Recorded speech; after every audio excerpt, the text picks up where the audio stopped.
We don't often think about how nations and cities get their names, but it is no mystery that they most often derive their names from real people who lived at one time. As an example, we can observe that Washington, D.C., which is named after George Washington, at least in part, and the District of Columbia, that's the D.C. part, was named after Christopher Columbus, and America itself is named after Amerigo Vespucci, who was an Italian explorer. He was a person who was contemporary with Christopher Columbus. And even McCook, Nebraska, which many of you watching this video are familiar with, well, McCook was named after the Civil War Brigadier General Alexander McDowell McCook. And within that city, if we can call it that, of McCook, you have Norris Avenue, which is the main street there, and that was named after the progressive liberal Nebraska Senator George Norris.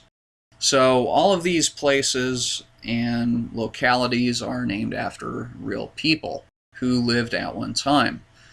And so we can then see that places like this were named in honor of real persons for some notable thing which they did or were imagined to have done.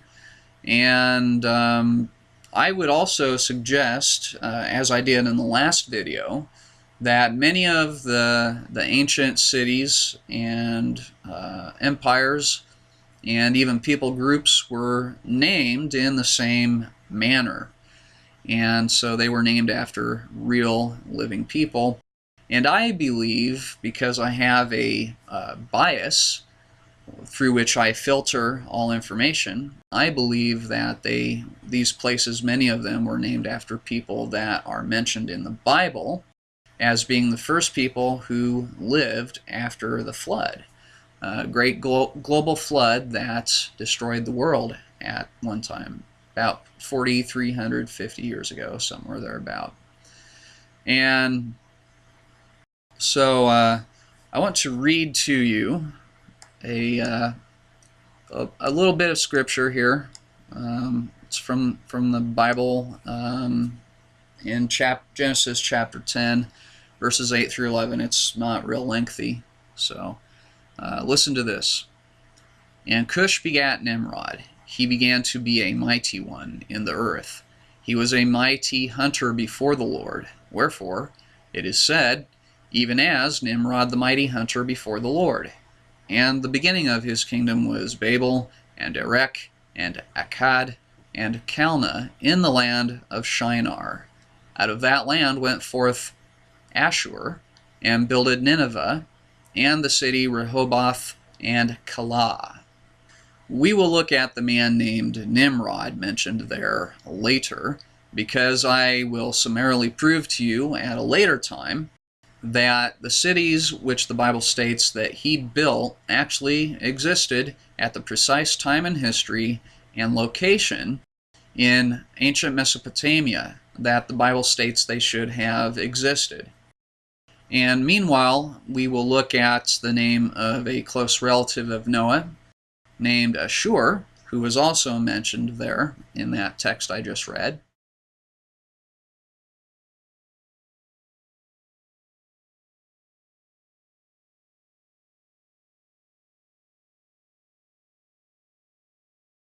We can also observe that it seems reasonable that the ancient nation of Assyria, and many people recognize the name of the ancient nation of Assyria. That would be parts of modern-day Iraq, Turkey, and Syria. And it's quite possibly, I'm going to suggest, named after this biblical character named Asshur. So you have Asshur and Assyria. This is just a conclusion I came to based on the bias, the pre-existing belief system that I have. But let's explore this a little bit further, and let's see if I may be right. So to add to this, I would also like to mention that the ancient historian Flavius Josephus tells us directly in his work Antiquities that this is precisely the case. A fact which I myself did not learn until I had already presupposed, based on my own bias, that this was true. And so I was glad to see a reputable ancient historian confirm this.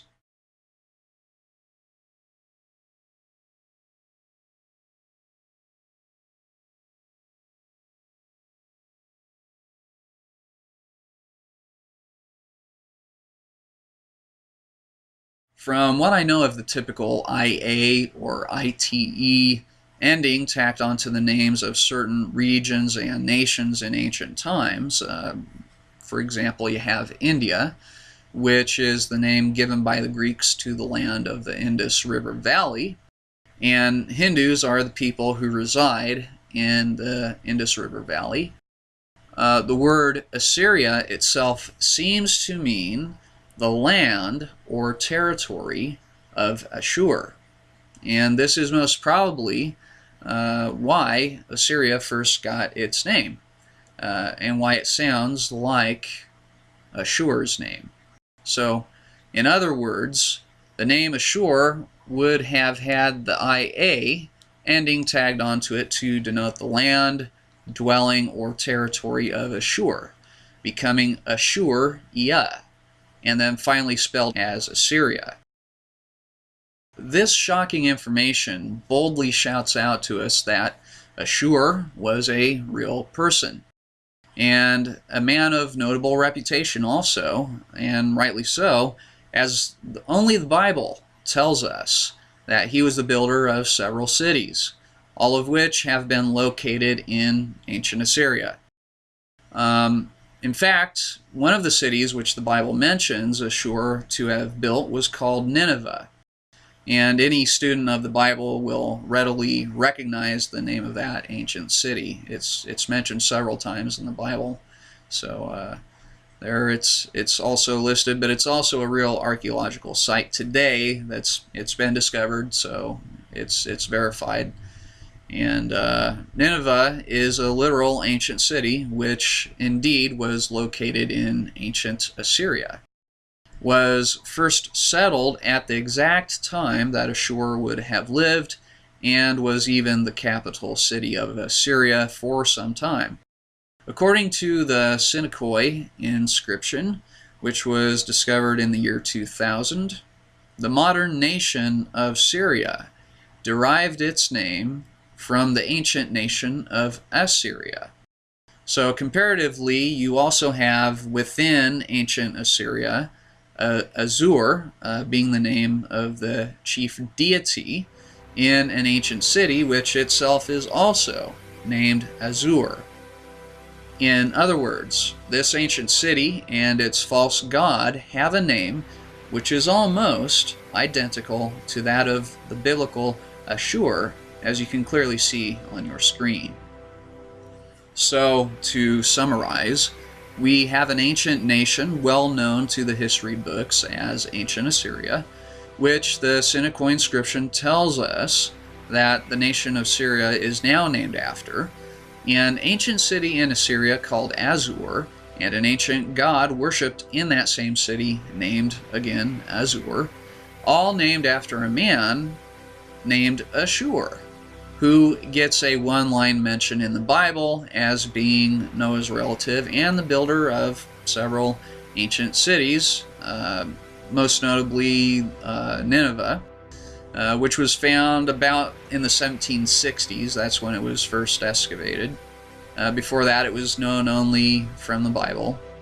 And that discovery happened nearly 3,200 years after the book of Genesis first mentioned it, in exactly the same area of the world where the Bible tells us Assur would have built the city of Nineveh. And some people might call this coincidence, but I really think the odds are against it at this point. So also you have this god, Assur, being considered the highest god in the Assyrian pantheon and the protector of the Assyrian state. So reasonably, this god, whose name is nearly the same as Asshur, who was worshipped in a city whose name is also nearly the same as Ashur's, which was located in a nation whose name seems to be a derivative of that very man's own name, may indeed actually be referring to the same man, which the Bible tells us was Noah's close relative and lived at about 2100 or probably 2200 years before Christ. Additionally, we find from modern archaeology that this city named Assur was being inhabited at relatively the same time that Noah's relative Asshur and his very first descendants would have lived in the very same area, about 2600 or 2500 years before Christ, which isn't too far off from the biblical date of around 2100 or 2200 years before Christ. So there's only a margin of error there of about 300 to 400 years. That's not bad. And usually the way that archaeologists will date a archaeological site is simply by giving an educated guess. There is no scientific way to put an exact date on a site. I mean, you don't dig up pottery that says 2200 BC on it. That doesn't happen. Okay, so what I'm trying to point out here is that though the dates may vary by a few hundred years, they're very, very close. So the list of kings of Assyria has many names which are in the same way or another related to the name of the god Assur and praise him as an important deity, a deity which those kings probably saw themselves somehow as being the reincarnation of, or at least a descendant of this particular god, and was clearly the case with the pharaohs of ancient Egypt, this type of thinking, and other ancient cultures in their claims to be descended from the gods. And I'm going to cover in a moment why I think that claim was so popular in lots of different cultures that never met each other, and why they all have a story about a great flood that happened at the beginning of the world. No matter where you go in the world, every culture has some story or another about a global flood. In most cases it's global, sometimes it's a local flood. But the majority, probably I'd say 85, maybe a little bit higher percentage of that, most of the time those stories are talking about a flood that covered the entire world, which is what you find when you dig down in the earth and find the layers of earth and then the fossils, all separated by hydrologic sorting. Heavier things fall through first, and then you have the lighter things that settle on top. And that's pretty much how the geologic column is when you examine it in reality. So while I cannot prove that ancient Assyria is indeed named after the biblical figure known as Asshur, I can nevertheless easily suggest the same claim with at least some weighty measure of believability based on the things I've shown so far. It might also seem at this point that the descendants of Asshur were definitely worshiping him as a god, not realizing that he was once only a man as they themselves were. And I would also suggest that this is probably because he was remembered as the founder of their people, cities, and nation, and was probably a mighty man of war. Hence, he was seen as the protector of the nation. And in both his own time and the time in the following generations, they would remember, oh, that guy, yeah, he was a great warrior, so he's the god who started human civilization here in this area. And so we're just going to make him our state god, and he's going to protect us. Okay? if you have a better idea, then I'm open to hearing it. So the record of his exploits would have first been told to his descendants, and they'd be told as great memoirs. And then further on in time, they would change into legends and eventually spiritual stories. There would be a spiritual veneer that would begin to cover the stories about great-great-great-great-great-great-grandpa. Because people at some point would forget or just not know for lack of writing that was a real person back there. Okay, and so eventually the person would become a god in the minds of the people, because they would only know about the great things he did, and they'd say, oh, that sounds like a god, so we're going to worship this guy. And in fact, it was their probably great-great-great-great-great-great-grandpappy. Okay, so Ashur's deeds might therefore have been memorialized in this way and taught to his descendants. And of course, not having been alive at the same time as him, or present to witness any of Ashur's exploits as a mighty warrior, they would then begin to misunderstand and exaggerate the stories about his heroics until they finally began to view him as a god in their ignorance of the true God. We might also observe that the ancient king Ashurbanipal, meaning Asshur or Assur, is creator of an heir. And this person is named indirectly after the Assyrian god Assur, having a component of Ashur's name included in his own. The name itself is clearly meant to draw a distinct association between Ashurbanipal and the god Assur, by way of suggesting that Ashurbanipal is an actual heir or descendant perhaps of the god Assur.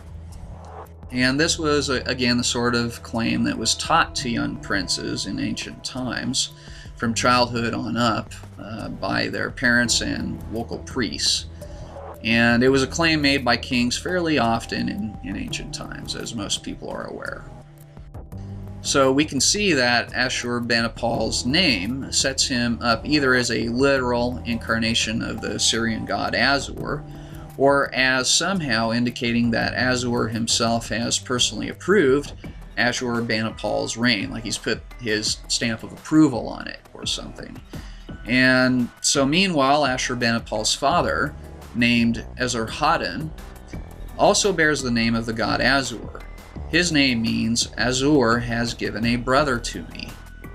And what we find even from a secular source like Wikipedia.com is that while there is no distinct Asshur recorded to have ruled or founded Assyria, and no one knows how Assyria really got its name, the ancient nation of Assyria, the city therein, the god thereof, as well as Ashurbanipal and Esarhaddon, all mysteriously bear the name of a man named Assur, who is mentioned only in the first book of the Bible called Genesis as one of the earliest descendants of Noah, well before the first book of the Bible was even written, about 700 or 800 years later by a man named Moses. So at this point, you have to ask yourself, how is it, if the Bible is just a book, and there's nothing special about it, how is it that it could tell about this guy and just have one line mention? It's not like he's a well-known character. He's just mentioned right there. Oh, this guy built some cities. How could you have this guy named Asshur? And then about the time of his lifetime, shortly thereafter, you have the nation of Assyria rising up, which literally means Assyria, the land of Asshur. Okay?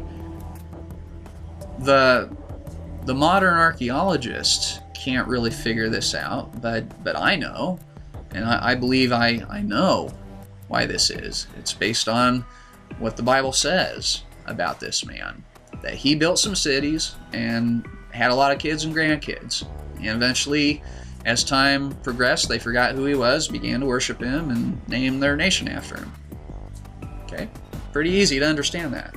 So, if what I've shown you so far seems in any way shocking, please understand that what I'm reporting here is very easy information to find, and it is in no way hidden from anyone. You do not have to be a scholar with a long list of college degrees to find these things out. It's just common knowledge. It's out there. It's for anybody who wants to find these things out. It's out there. Today, we can dig around pretty much anywhere and find evidence of God judging man's sin and his violence against his fellow man in the time in which Noah lived. The destruction of God upon the earth in the past is motivation for us today to seek God, realize our moral wrongs, and realize that no amount of trying to do good things is going to erase something that you did in the past. Okay? You can't work off a debt that requires spiritual death the first time you make that debt. Okay? That's a debt you can't pay. And so later I'm going to talk about how you can have that debt paid for you. But as you continue viewing this film, you will continue to see examples like the one I showed you just a minute ago concerning ancient Assyria. And I'm going to show you more evidence from China and the Chinese language, and that's going to be really exciting when you watch that part of the video, because there's some things that are hidden in the Chinese language from the very first time that it was written. There are stories about the Bible, which tells me that the earliest people in China knew about the things that are told in the Bible, even though the Bible didn't exist yet. Which should lead people to at least consider that the Bible is telling us real history. So, when I discuss China in a future video, you're not going to hear from me. I don't want to do that because I want you to know that there's Chinese people that know this. And this isn't something that a Caucasian American came up with. Okay, this is something that Chinese people have discovered, and they're those who have read the Bible and are aware of it. They're pretty aware of what I'm talking about here. But it's very unique written language, Chinese, and it has the biblical story of the creation of Adam and Eve, the Garden of Eden, the flood of Noah, and so on. And so you'll see that at a later time. So to review once again, we find that it is extremely reasonable to suggest that Asshur was a real living person who was born shortly after the global flood and then built some cities and was later worshipped by his descendants as the god Assur. From the Bible, we learn that a man named Asshur built 3 cities, which he named Nineveh, Rehoboth, and Calah. You can find that in Genesis chapter 10, verse 11. And Asshur comes from the lineage of a man named Shem, who himself was the son of the famous Noah of the Bible, as you see in Genesis chapter 10, verse 22. Now, after the flood, Noah and his sons and their descendants after them settled in the land which later would become known as Mesopotamia and Sumer. From there, the descendants of Noah's 3 sons began to spread out after attempting to build a tower in Sumer and unite themselves as one people, presumably under the leadership of a man named Nimrod, who I will talk about here in just a moment. But they failed to do that at God's intervention. And so this should tell you what God thinks about people being united, the entire world being united under one leader, which the United Nations seems to want that, but we'll see in the future if they are able to actually accomplish that. Side issue. One should note that, as I stated before, the founding of Assyria would have occurred right around the time given by the Bible as being the time in history immediately following the global flood, which would be about 2350 BC. If you're looking at secular records or non-religious records, then it would be about 2600 BC. But both of those dates are reasonably close together. All academics reasonably agree that the Fertile Crescent of Mesopotamia is where human history began, the southernmost plains of that area being called Sumer.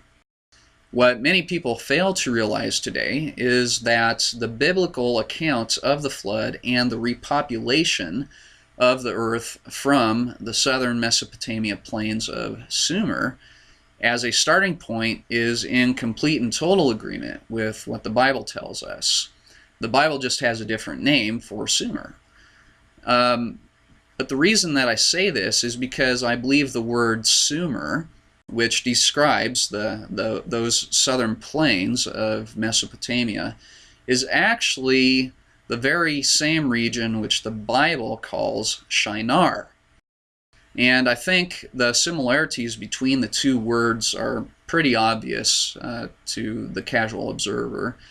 And even if this weren't the case, though, there are many other markers which could be used to show that secular or non-religious history is in agreement with the Bible, such as the progenitor of the Jewish race, named Abraham, having lived in a city called Ur at a time when a people called the Chaldees resided there.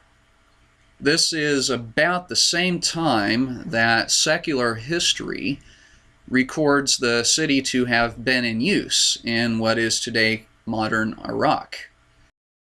This is not far at all from Sumer, or what the Bible calls the plain of Shinar. And in fact, parts of southern Iraq are well known to have been designated as regions of ancient Sumer. In other terms, I believe that Sumer and what the Bible calls Shinar are in fact the very same place. Because of my pre-existing belief in the Bible, it is also extremely easy for me to agree with secular historians and archaeologists when they say that Mesopotamia and the mountains and lands thereabout are the starting point of human civilization. This is principally because, according to the Bible, Noah's Ark came to rest very close to Mesopotamia in extreme East Turkey on the mountain range called Ararat, about 50 to 100 miles west of the Fertile Crescent. From there, Noah and his sons could simply leave the mountains and the boat behind and migrate onto the plains of Mesopotamia and begin to settle there, as would their descendants also. About a generation or two later is when Asshur would have began to build Nineveh, Rehoboth, and Calah on those very plains called Sumer, which the Bible records as Shinar. Without realizing it, by unearthing the ancient city of Assur and telling us about its local god of the same name, the archaeologists may have actually verified what the Bible has claimed from its very beginning, that a real and literal man named Asshur lived not long after the flood, and he built some cities in the location of ancient Assyria. Now, as I stated previously, I'm going to talk about a man named Nimrod, whom was mentioned in those verses that I read earlier, and he's a man who had built some other cities, which once we trace the names of these cities, I think you'll actually be a bit shocked to find out that the names of the original cities actually survive to modern times. According to the Bible, Nimrod was the great-grandson of Noah, the son of a man named Cush. Cush will be examined in a future video, and I will show that he is actually a man who settled in ancient Egypt, or close by, and actually founded a nation of people called the Cushites, which are a literal people that existed at one time just south of ancient Egypt. So it's real people, but I will talk about them in a future video segment. The man named Nimrod built a few cities just as Asshur also did. And Nimrod has one very famous city credited to him, though. So let's take a second look at the Bible passage which I mentioned earlier. And Cush begat Nimrod. He began to be a mighty one in the earth. He was a mighty hunter before the Lord, wherefore it is said, even as Nimrod the mighty hunter before the Lord. And the beginning of his kingdom was Babel, and Erech, and Akkad, and Calneh, in the land of Shinar.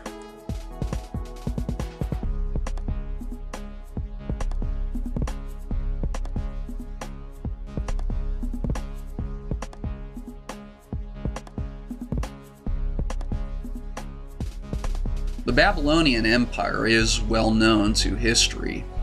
That empire existed in parts of Mesopotamia, which today are found in modern Iraq. The name Iraq itself is very interesting, in that no one really knows for certain where that name originated from, but I think we're going to discover in a moment what I feel the most likely candidate actually is for its origin. You will notice that the Bible states that this man named Nimrod was the founder of several cities. Among those which I will examine are Babel, Erech, and Akkad. As we look into the past, we can be certain that there was a city named Babylon and a Babylonian Empire. This is well known from history. Now, whether or not those grew out of the same city which the Bible names as Babel is anyone's guess, and as the viewer, I'm going to leave that up to you to decide for yourself. As the sands of time, both literal and figurative, have no doubt made it almost impossible for us to know today whether the ancient city of Babylon was indeed formerly named Babel.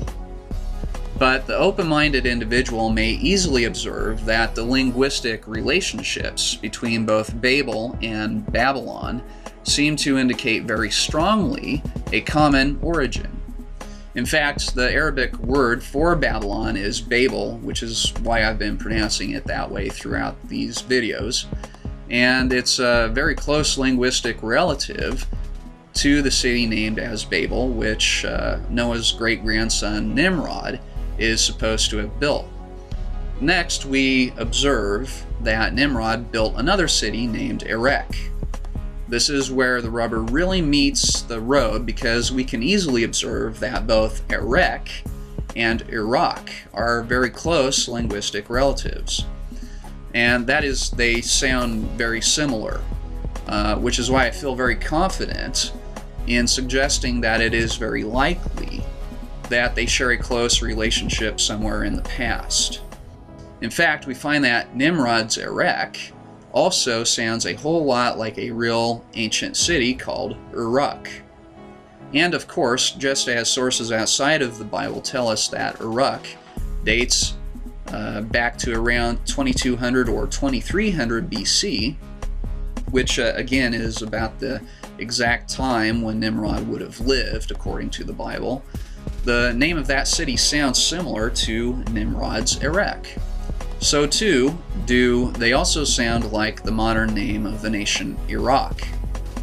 A basic understanding of linguistics and how the names of cities and nations can naturally change over time leads me to believe that modern Iraq got its name from the ancient city of Uruk, which in turn was originally the city of Erech, which a man named in the Bible as Nimrod built about 2300 BC, shortly after the time when the Bible tells us that the global flood would have occurred. So, following this line of thought, I am suggesting that Nimrod's city, which he named Erech, was a real city, and Nimrod was a real person. And that city gradually came to be known as Uruk over time, and is in actuality the very city of the same name known to archaeology today. So at its height, ancient Uruk was very influential in both the Akkadian and later Babylonian empires, and played a central role in the development of early Sumerian culture. This earned Uruk a reputation for its importance, one which would not, and in fact did not, easily diminish with time.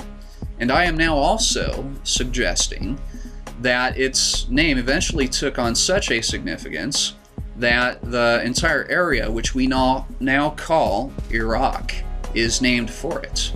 So, according to Wikipedia.com, the site of Uruk was discovered in 1849 by William Kenneth Loftus, who led the first excavations from 1850 to 1854.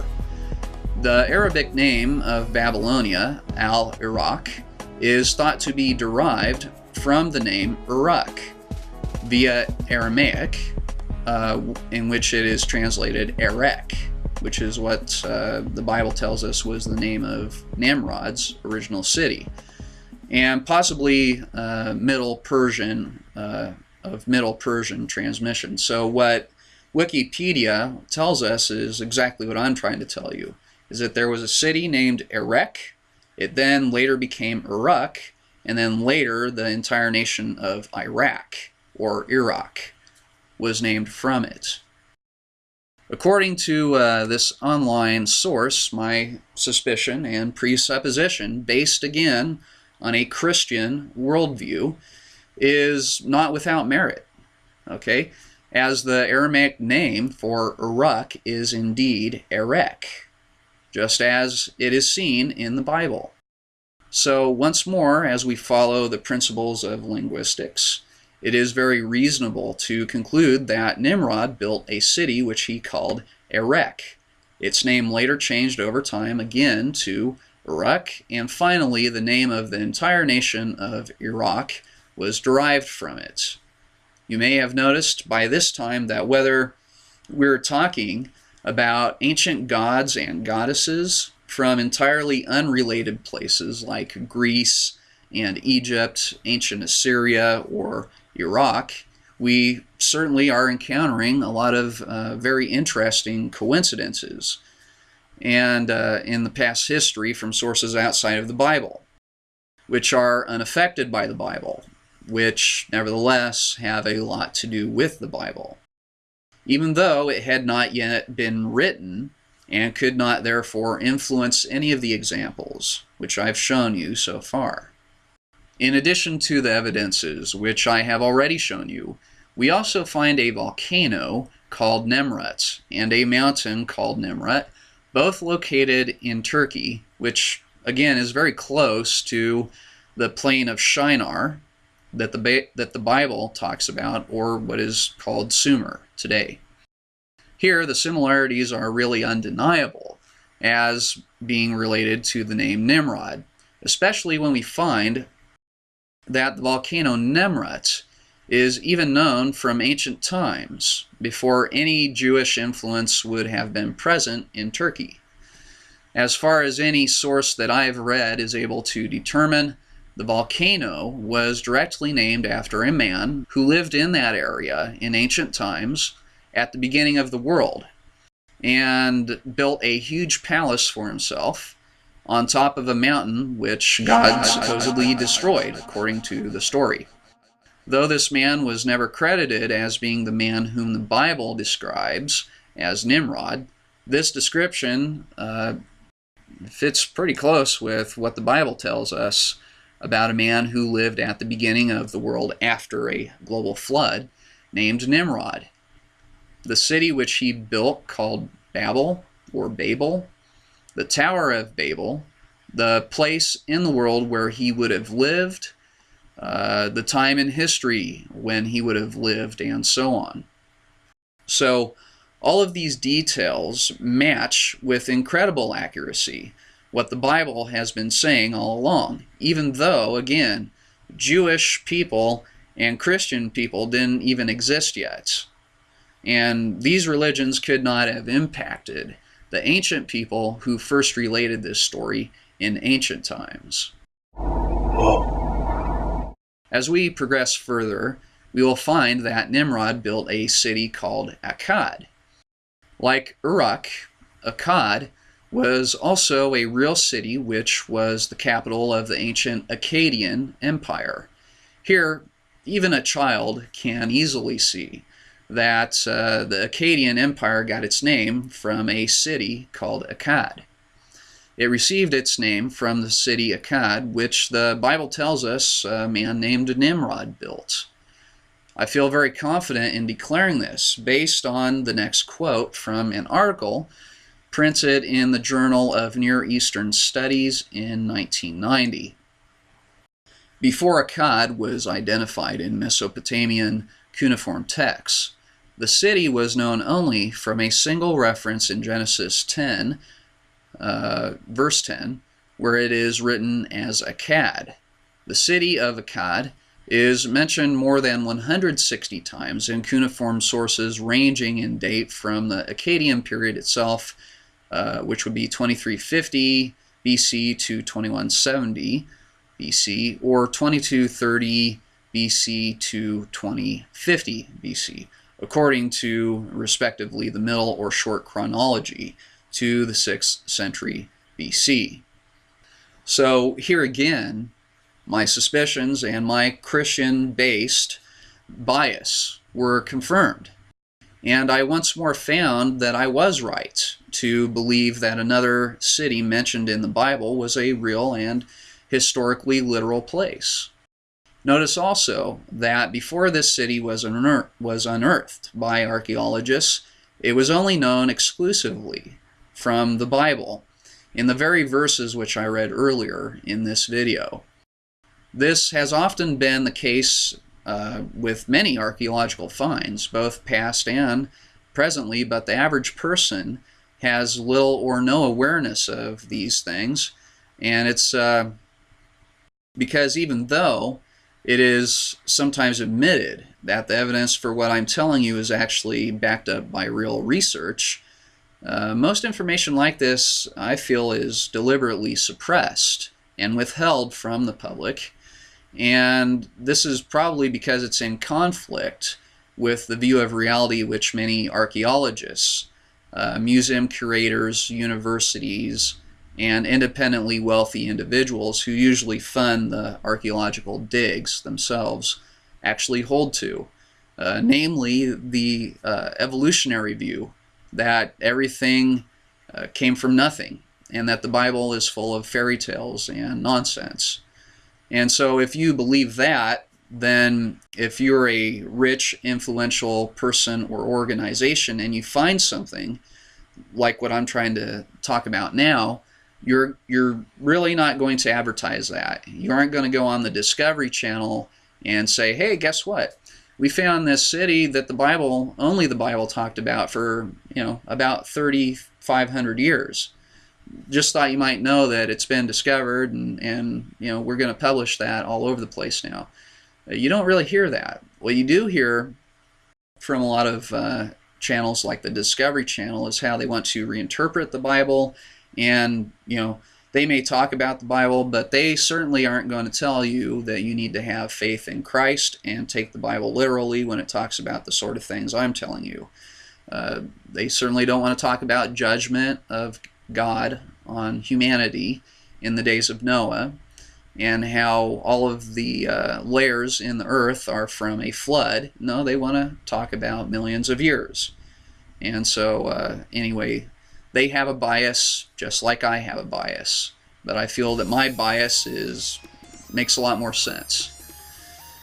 But anyway, we will see confirmation of this controversial claim that I'm making of evidence suppression later on a separate DVD that I'll make in the future from an archaeologist turned whistleblower named Michael Cremo. And he's not a Christian or a Jew, but he does admit that outright suppression of archaeological finds have occurred, and artifacts have been destroyed or simply boxed up and shelved somewhere in a basement because they proved the popular evolutionary interpretation of Earth's geology to be untrue. I'm not going to say much more about that right now, but I think that's what we can take away from this information presently, is that the practical principle for examining evidence, known as Occam's razor, you can enter an internet search to find out the definition of that term. Occam's razor, it's O-C-C-A-M is how you would spell Occam, and then razor, just like how you shave with a razor. Okay, Occam's razor. But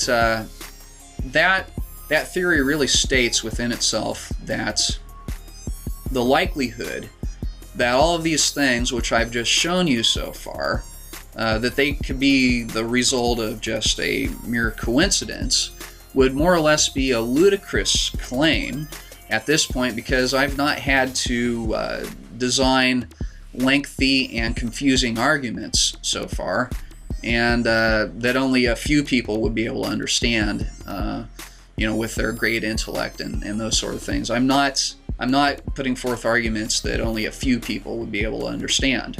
Okay, and so I'm not presenting a lot of pie charts and bar graphs and these sorts of things to try and get my point across.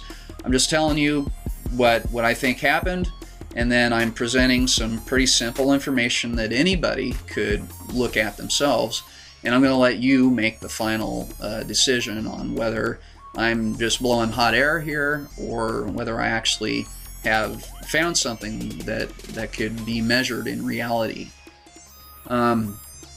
So Occam's razor basically would state that if you have to present a lot of confusing information that only the smartest people would be able to understand, then you're probably not uncovering something that's true.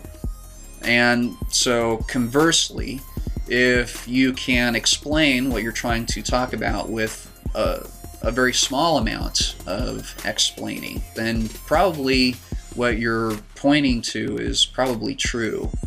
And so that's basically in a nutshell what Occam's razor really states. And you'll notice I haven't had to use a whole lot of really fancy computer-generated animation and these sorts of things. Because I don't really have the time to do that, because I have a regular job just like anybody else. And I probably don't have the capabilities with the equipment that I have now to be able to do that.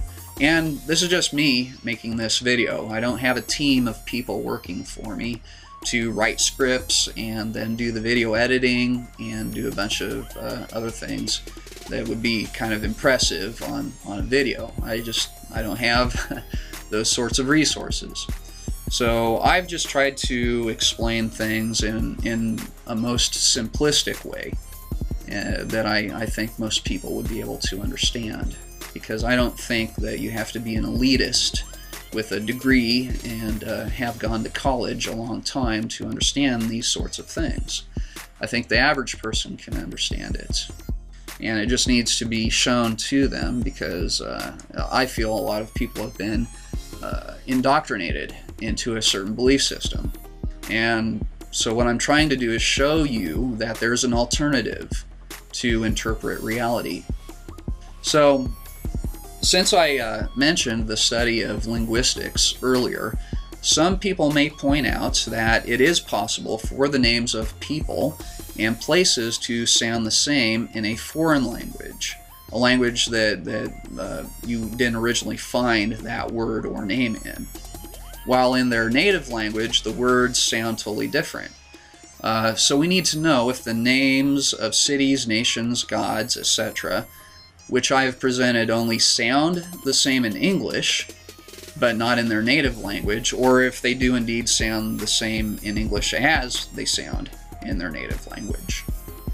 After all, it is possible that I have merely seen some words which sound the same to me in my language, but sound totally different in their own native language. But in English, for example, the words son, S-O-N, okay, little male child, and sun, S-U-N, sun in the sky, they sound the same, but they're talking about two totally different things. So is it possible that I've done that here? Okay. The Bible was originally written in Hebrew, Greek for the New Testament, and then you have Hebrew and Aramaic for the Old Testament. If we were to use any of those languages to examine the words son, S-O-N, and sun, S-U-N, we would find that they do not sound the same in any of those languages. And we would also find that in English is the only language that they really sound the same in.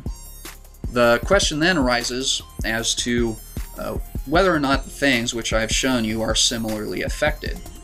And this is a fair question, which is why I'm going to take time now to tell you about what I found as I investigated this very issue before I prepared this video.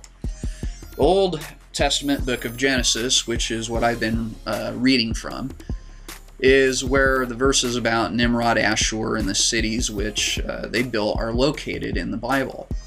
And that part of the Bible, as I said formerly, was written in Hebrew, with some parts, some selected verses written in Aramaic. Realizing that words and names sound differently across languages, I wanted to know if in Hebrew the words Akkad and Erech, for example, sound exactly as they appear to sound in English. And what I found by looking into a Strong's exhaustive concordance is that they, in fact, do sound in Hebrew as their spellings in English would indicate. And this is also true of the ancient Akkadian language, which is the language of Akkad and Uruk. In other words, all the names of people and cities and nations which I have mentioned so far sound in their original languages more or less as they sound in English. This is why I'm very confident that I have not made any mistakes in this presentation. In the next video, I will examine the genealogies of Noah's 3 sons and discover if there are any more cities, nations, regions, or people groups which have come from them or any of their descendants. And I think you're actually going to be surprised at what I've found because you're going to find a lot of really well-known people groups, nations, cities in the ancient world and even up to present day that indeed seem to be named after Noah's 3 sons and some of their distant descendants. And so that's going to be a pretty interesting to discover that in that context. So our first examination will be of Noah's son Japheth and his family line through which the Europeans and the European nations come from. See you then.